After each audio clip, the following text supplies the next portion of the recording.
everybody, all my yarny friends. I love saying that. It's just something fun about saying hello, yarny friends. Well, I'm Sara Sach, and welcome to our live video podcast on YouTube, Coffee and Crochet with Sara.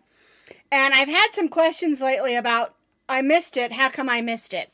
Okay, so every Tuesday, I do my very, very best, unless I have a doctor's appointment or a dentist appointment or something out of town or something. We try to have our live video on YouTube every Tuesday, 9:30 a.m. Mountain Time.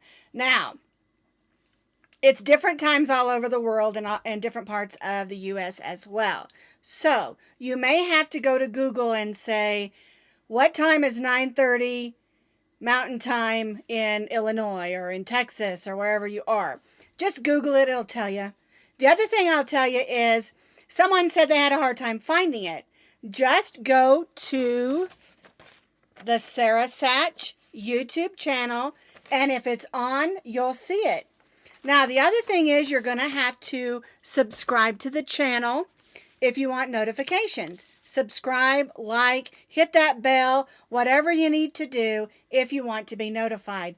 But sometimes YouTube doesn't do that. Sometimes things happen and you don't get notified.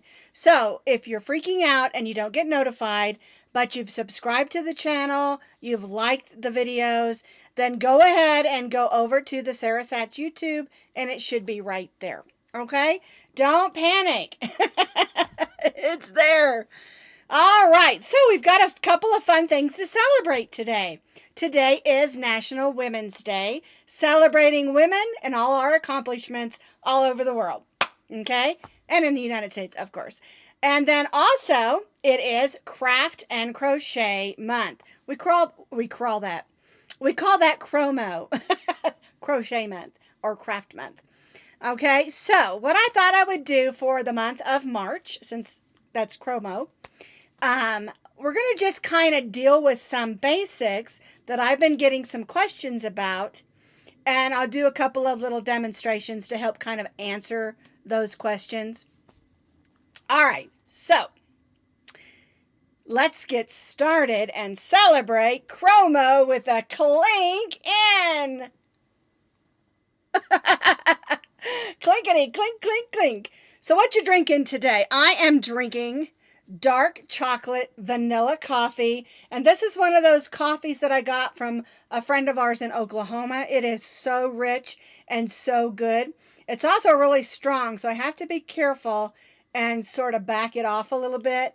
But it is so good. And when I add my Irish creamer in there, oh wait, is it Irish or Italian? No, I think this one's Italian creamer.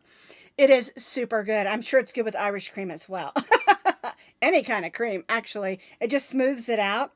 And sometimes even when I let it get a little bit cool, it's still really good. Alrighty, so I have to tell you the funniest thing. I made this little poster. And I went to set it down, and I had this piece of yarn stuck right here. If that isn't the funniest thing, I mean, I haven't used this yarn in a couple of weeks, right?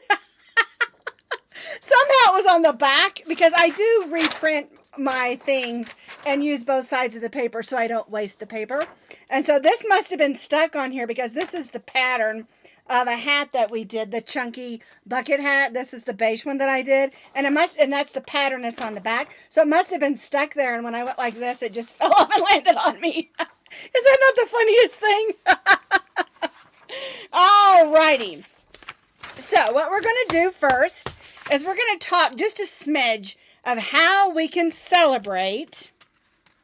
I put my paper away. March, National Crochet Month. Now, you can have a big party and a crochet get-together. That would be a super fun thing to do. If you have a group of people that get together and crochet, you could do an extra meeting or just have some fun. Bring some yarn-shaped cookies, and there are some out there. I've seen some really cute ones. My daughter-in-law made some that looked like yarn balls a few years ago. Super cute. Just get together and crochet. Another thing is to go out. I know it's still really cold here. We had a storm over the weekend, and we have a snowstorm again tomorrow. I think Wednesday and Thursday. Anyway, go in public and crochet. Let people know that crochet is not just for little old ladies like me. It's for everybody. Every man, woman, boy, and girl. And like I always say, if I could get my chihuahuas to crochet, I would teach them too. I think everyone should crochet because there are so many wonderful benefits of doing crochet and even knitting and other crafts because it is craft month as well. But getting people aware that it is not a dying art. It is a growing art. All you have to do is go into some of your department stores and see some of the things that are there. Now, I know a lot of people won't buy those because of how they're made, because they're made in China or other places. And that's okay. That's your prerogative. But what I want you to do is to let people know that crochet is alive. It is a growing art. And everyone should be doing it. If there's somebody who wants to learn, teach them. If you've got a friend that says, oh, that just looks too hard, teach them anyway. Because we want everyone to love crochet just like we do.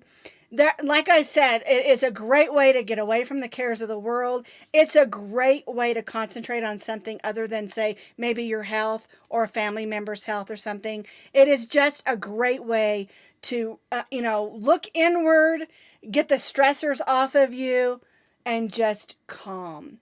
And of course, my favorite thing is to watch, mystery channels or detective channels, like maybe, the Hallmark mystery movies and some of the other ones. I love helping to crochet and try to solve whatever's going on, the mystery. And to me, those get me out of the craziness of our great big world. Because we all have things going on. We all have issues, okay? And so it's important to get the message out that crochet is good for your health. It's good for your mind. It's good for mental health, physical health, and just plain good fun. And it's not just something that you're doing. You get to give away the things that you make, and you get to keep some of the things that you make, because I keep some of them because I like some of them. So anyway, let's get out there and celebrate Chromo. All right. Now, what we're going to do now, I'm going to click over to my other camera, and I'm going to answer a question that I get all the time. That's just a basic question. And I'm rolling my chair over here. And I'm going to move my coffee because I spill stuff because I am clumsy. So what I have here is just 4 rows of basic double crochet. All right, so the question that I get all the time is the pattern says chain 3 and turn, and either it does or doesn't count as a stitch. All right, so I've chained 3, and when you just turn your work and go back the other way. All right, so let's say my pattern says chain 3 does not count as a stitch. If it does not count as a stitch, or you're increasing, you're going to put your next double crochet right in that first stitch. And keep in mind, when you do that, you're increasing by 1. All right, but if your pattern says chain 3 counts as a stitch and stitch in the next double crochet, so that means that this chain 3 counts as your first double crochet stitch. And you're not going to stitch in that first stitch. You're going to stitch in the next stitch. That way your count will be right. All right? So if it counts as your first double crochet, then you begin stitching in your next double crochet. All right, let's talk about chain 1. I'll pull this out. And chain 1. Rarely does a chain 1 count as a stitch. Sometimes, depending on what you're doing, what pattern you're working, it might count as a stitch. And if your pattern tells you it counts as a stitch, count it. But for the most part, on most patterns, your chain 1's not going to count as a stitch. So let's say my pattern says chain 1, turn, and stitch 1 single crochet in each stitch. So what it is your chain 1 is called a turning chain. And all that is so that when you turn your work and you begin stitching a single crochet right in that first stitch, it puts it up where it needs to be. All right, I'm going to pull that back out. Let's turn it back over. If I were to just go ahead and turn my work, this would not lay correctly. So you need that chain 1 to turn. It doesn't count as a stitch, it's just a turning chain. And then you can begin stitching your single crochets. And you'll begin in the first stitch because the chain 1 did not count as a stitch. All right. Now, one thing that I do is when I'm doing half double crochets, depending on what I'm doing, sometimes I'll have you chain 2. That chain 2 will count as your first half double crochet, and then you'll half double crochet in the next. And that's usually if I'm doing rows. That chain 2 will be your first half double crochet, and so you begin in the next. But sometimes, if I'm doing in rounds, especially if I'm making a hat with half double crochets and I'm going around and not turning, I might go ahead and have you just chain 1 and stitch your first half double crochet in the first stitch. And so basically what I'm trying to tell you is when you're working a pattern, in most patterns, let's see, let me check the back of my other notes, see if I've got a pattern over here. I meant to bring you one. I do not. All right, let me check this other one. All right, I don't have it on that one either. On most patterns, it'll have your skill level, easy, beginner, easy, all the way up. And then you'll have materials. And then you'll have stitches. And then you'll have a section called notes. In that notes section, it will tell you if your chain 1, chain 2, chain 3, chain 4 counts as a stitch. A lot of times, if I'm working with triple crochets, I may have you chain 5. And then that chain 4 or that chain 5 will count as a triple chain 1, and you'll end up skipping the next stitch. And so it depends on what the pattern is telling you to do. Always check that note section to tell you if your chain 5 counts as a triple chain 1 or your chain 1 does not count as a stitch. It's always there. The other thing is that at the end of each row, and depending on the pattern, it might be at the beginning of each row, it'll tell you what to chain.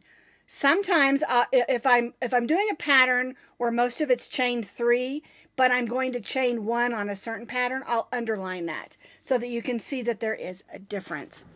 All right?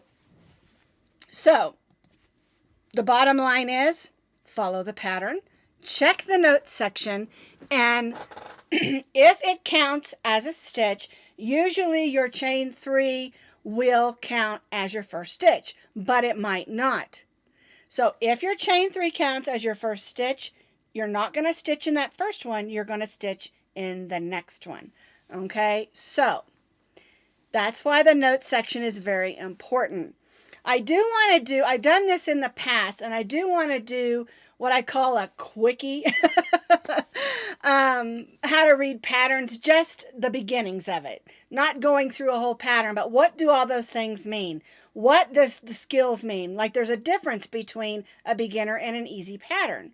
Well, what about the materials list? Why do some patterns have ounces and some have yards? Things like that. So we're going to do that, but not until April. Okay, this month we're going to be doing some techniques, and then in April we're going to do a little bit of what I call decoding a crochet pattern. All right, so I hope that answered some of those questions. Excuse me. I like to talk, but my throat doesn't like it. All right, now there's a couple of things I want to show you. First of all, if you look behind me there, over here is that headband. I posted about it yesterday. I had a lot of people ask me if I had a headband or ear warmer that they could stitch up in the colors of the Ukrainian or flag of the Ukraine people colors. And so I stitched that one up real quick. And it's, the yellow is right, but the blue isn't as bright. But it was what I had on hand in that particular color of blue. And so if you want that pattern, that is our Aspen head warmer and headband pattern. If you want to make that, I've put the link in the notes under the video, as well as on YouTube in the community area. You can find the link and pattern there as well. I wanted to share that with you because I had quite a few people asking me, because this is a time of year we're out walking and stuff, and sometimes we just want to wear an ear warmer, not the whole hat. And that pattern, it stitches up super quick. You do the band in one color, and then you finish off with the other color. And I did one in a solid blue and I think a solid cream that I've already given away. But that one I'm going to keep for me, and I'm going to wear that one when I'm out walking my dogs. Okay? All right. Now, the other thing that we did this week was our Friday fun. And we did the difference between, I got them all in here crazy, a 4-leaf clover and my finger over there, shamrock with 3 leaves. We talked about that. And the reason that they're stuck on this board is we also talked a little bit about blocking, what it is, what it isn't, why do it, why not, on Friday Fun Day. Okay, and so this week we're going to be doing things just a little bit different. I'm going to set that down. And that's because we started our big striped tote bag. And I washed my old one so you could see how absolutely huge this is. Look at this. It is huge.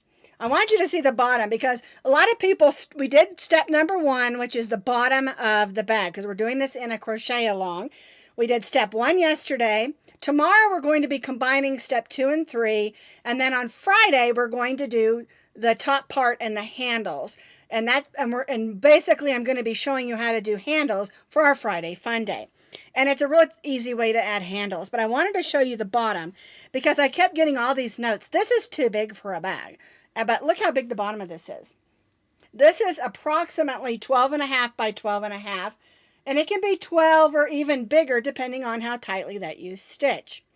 Okay, isn't that huge? That's the bottom of the bag. Okay, and then of course the big bag. And like I said, I've had this one for 10 years. I use it all the time. It is my favorite bag to take along because it holds a bunch of stuff.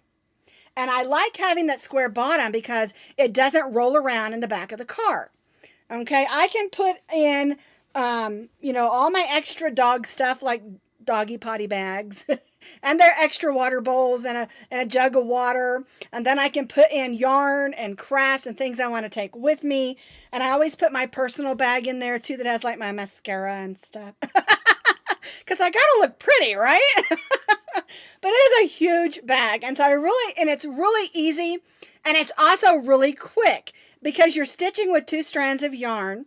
And this particular way of doing things is called fading.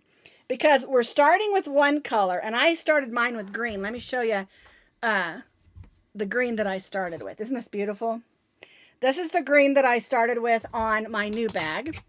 And you start with one color, and then you blend, because you're using 2 strands of yarn. Okay, then you cut off 1 strand, and you add in the next color strand. And then those rows, 1, 2, 3, 4, 5, 6, 7 rows, will be the red and the white, or whatever 2 colors. Mine are going to be purple and that green. Let me see. This is the purple that I'm using. And then I'm also using this melon color. I'm real excited about the way this bag's going to turn out because it's going to be super bright. All right, so then you're fading from one color into the next color. And then you add in the white with the blue, and that fades into the blue. And the technique is just called fading. It's super fun, and it's got super duper handles, sturdy. It's all stitch and single crochet, but because you're using 2 strands and a K hook, which is a 6.5, I believe. I can never remember the the numbers. Yes, 6.5 millimeter. It works up super quick, and you're going to love this bag because, if you're going to make it out of cotton, getting in your yarn stash and all of that. If you're going to make it out of cotton, you certainly can. Just make sure you don't mix your acrylic and your cotton yarns, because you're going to want to wash this bag because you're going to use it a bunch, and cotton and acrylic don't wash the same. Okay. So this one is all done with Red Heart Super Saver. The other one I'm doing is all done with the Craft Smart, and it's the older yarn. It's a little bit stiffer, but I really like that for this bag because it's going to stiffen it up and it's going to be strong and sturdy. All right, so yesterday we did the bottom of the bag and then a little bit of a trim. And then tomorrow we're going to do all that striping up the middle. Okay, and then on Friday we're going to finish off the top and the handles. All right, now if you don't have time to do this crochet along right now, but you do want to make this bag, do not panic. Hang on 2 seconds. We are updating the written pattern with all the new pictures, and that crochet pattern, well, once we get all of it done on Friday, I'll update the pattern. It'll be on Ravelry, and it'll also be on the blog with lots of pictures and notes. And then it'll always be on YouTube. You'll be able to follow it along on YouTube. It'll always be there whenever you get time. And really make the time. And this is a great stash busting bag because you don't have to use just 3 colors. You can use whatever colors that you've got and come up with just a really super, I looked over at all my scrap yarn. You can really come up with some really super duper colors that will go together. And one of the neat things about using your scrap yarns, as you're looking at it, I do this all the time, and I think, well, I don't think those colors will go together, but I'm going to try it anyway. And then you look at it and you're like, oh, I'm so glad I did that. I really like the way those colors worked out. As you can use anything. You can use ombres. You can use striping yarns. You can, as long as you stay within the same fiber, it's not a problem at all. I love this bag. I know I get excited about it, but I've gotten lots of really good use out of that one. And I've about worn it out, and that's why I needed to make another one. And I'm loving the bright colors that I chose. All right. The other thing we did this week, I'm going to go back to this camera here. This is our Rainbow of Hope skinny scarf, and you can see it's got the points on the end there. It's really interesting. I just started with the beginning of the skein of yarn that I had left over. It was left over from a previous project, and I wanted to make this for a skinny scarf. And it's really versatile. You can wear it as a scarf. You can wear it in your hair as a headscarf, tie your hair up with it. You can also use it as a belt. Well, as I got going and I decided how long I wanted it, it ended up finishing up similar to how it began. And I really, really love that. Because I started with the yellow, and I went up through the green and the blues and the yellows and the oranges, reds and purples, and then it came back down the opposite way, and it just turned out beautiful. And I was going to give this away, but I'm thinking I might keep this for me. Isn't that adorable? So anyway, that is our Rainbow of Hope skinny scarf, and it is super, super duper versatile. And so I had about almost 3/4, I think, of one skein left. And I wanted to make a skinny scarf, and I love it. And I think I'm going to keep it. Do y'all do that? A lot of times I'll make something and I'll have someone in mind that I want to give it to. And then I think, unless it's a baby blanket, I really like that. And I might even keep it, if it's a baby blanket, to use as a lap gam when I'm sitting downstairs.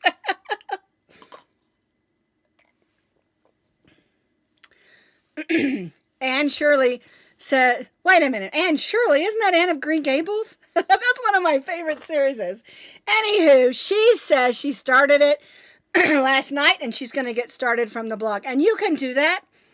Just keep in mind, on the blog, the new pictures have not been added yet.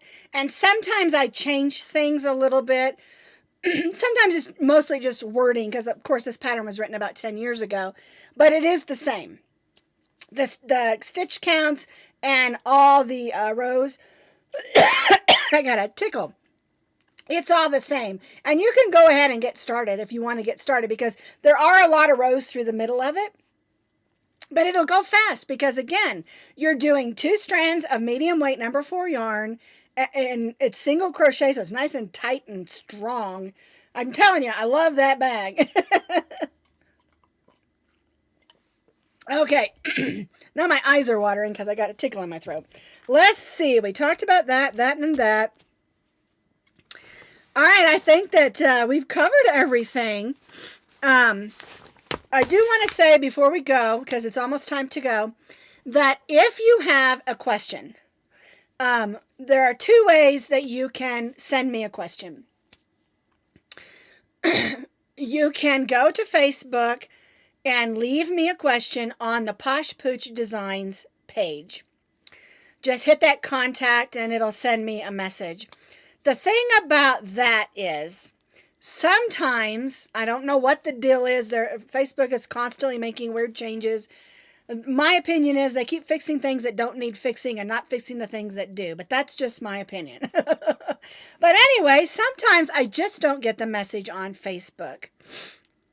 If you send it to my personal page on Facebook, I can guarantee you I won't get it because I have my messages turned off because of constant spam. So, the best way to contact me is to go to the web page. And underneath this video, in that description box, if you scan down or scroll down, scroll down, it'll say Posh Pooch Designs web page. You can click that link. That'll take you straight to my web page, which is just, I call it just kind of a holding station because I don't do a lot on it other than give you links of all my places. You can find my Instagram, my Facebook page, my YouTube, everything. But on the top there is a little tab that says contact. If you hit that contact tab, it'll shoot me an email just like that. And that's the best way to contact me if you have a question, a concern, or a thought. Okay? I do check my emails every day because that's where my orders come through and stuff. But also, I do try to read all the comments that are left on the pictures and on here on YouTube. I do try to read them all. But because I have so many places, I don't always get them all. But the thing is, I turned off the comments on Instagram because of all the spam. And I don't know what it is about the spammers right now, but they are just going crazy. And so I am constantly, deleting, unsubscribe, all that stuff. And so I thought, you know what? If you want to contact me through the YouTube page, hit that contact tab, and it'll shoot me an email. All right? I wanted to just clarify that because I get messages sometimes that say, I sent you a message on Instagram, you didn't answer me. Well, I have it turned off on Instagram. And the thing about Facebook is they just don't, for some reason, on my business page, Posh Pooch Designs, they don't let me know when I have a message. And the truth is, even when I'm trying to message with my daughter or my daughter-in-law on my personal page, I don't get them half the time either. I don't know what that's all about. But anyway, doesn't matter. Contact me through the webpage, or you can contact by commenting on a message here. But I'm going to tell you, it's really difficult to answer a question, especially if it's I'm doing this and I'm doing that and what am I doing wrong and all that stuff. It's really difficult to answer that question in a comment on YouTube. Okay, so your best bet always is to go to the webpage, hit that contact tab. It's just a little rectangle that says contact me, I think. Either contact or contact me. And it goes straight to my email. You don't have to do anything, just go straight to the email. And then you can load a picture, or you can ask a question. And when you're having a question about a pattern, it does help me if you send me a picture of your work and what is happening. Because a lot of times I'll get a question and it's super duper long, and I can't for the life of me figure out what they're asking. That, or I'll get a email that says hats. Hats to you. I don't know what they're asking. Are they having a problem with a hat, or do they have a hat pattern? Do they want a hat pattern? I mean, so it's just, one of those things. So anywho, I am going to let you go on that note. My voice is giving out.